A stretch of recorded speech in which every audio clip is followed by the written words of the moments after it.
नमस्कार। आज की कहानी है सच्चा मन। एक गोपाल नाम का ग्वाला रोज अपनी गायों को जंगल में नदी के किनारे चराने ले जाता था। जंगल में वह नित्य प्रतिदिन एक संत को योगिक क्रियाकलाप करते हुए देखता था। संत आंखें और नाक बंद करके कुछ योगी क्रियाएं करते थे।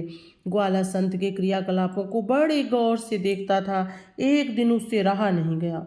उनके पास जाकर उत्सुकतावश पूछा, आप ये क्या कर रहे हैं? गोपाल की बात का जवाब देते हुए संत ने कहा, इस तरह से भगवान से साक्षात्कार करते हैं। संत के प्रस्थान करने के बाद ग्वाला भी योगी क्रियाओं में को दोहराने लगा और इस बात का संकल्प ले लिया कि आज अगर भगवान ने दर्शन नहीं दिए तो वह अपने घर नहीं जाएगा। ग्वाले ने अपनी दोनों आंखें बंद की और नाक को भी जोर से दबा लिया। श्वास प्रवाह बंद होने से उसके प्राण निकलने की नौबत आ गई। भगवान शिव का आसन हिलने लगा। शिव ने देखा कि एक ग्वाला उनसे साक्षात करने के लिए कठोर तपस्या कर रहा है।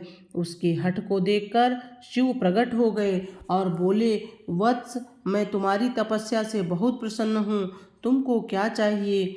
वरदान मांग लीजिए। ग्वाले ने बंद आंखों से इशारा कर पूछा, आप कौन हैं? भोलेनाथ ने कहा, मैं भगवान हूँ जिसके लिए तुम इतनी कठोर तपस्या कर रहे हो। ग्वाले ने आंखें खोली और सबसे पहले एक रस्सी लेकर आया। चूंकि उसने कभी भगवान को देखा नहीं था, इसलिए उसने के सामने पहचान का संकट खड़ा हो गया। उसने भगवान को पेड़ के साथ रस्सी से बांध दिया और साधु को बुलाने के लिए भाग कर गया। संत तुरंत उसकी बातों पर यकीन करते हुए दौड़े दौड़े आए, लेकिन संत को कहीं पर भगवान नजर नहीं आए। संत ने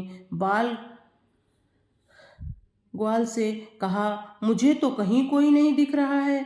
तब ग्वाले ने भगवान से पूछा, प्रभु, आप यदि सही में भगवान हो तो साधु महाराज को क्यों नहीं दिखाई दे रहे हो?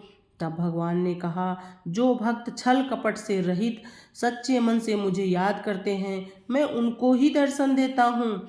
तुमने निश्चल मन से मेरी आराधना की, अपने प्राण दांव पर लगा दिए और मेरे दर्शन का दृढ़ संकल्प लिया, इसीलिए मुझे कैलाश से मृत्युलोक में तुमको दर्शन देने के लिए आना ही पड़ा। जबकि साधु के आचरण में इन सभी बातों का अभी अभाव है। वह रोजाना के क्रियाकलाप करते हैं, लेकिन उनके मन में अभी भटकाव है। इसीलिए मैं तुमको तो दिखाई दे रहा हूँ, लेकिन संत को नहीं।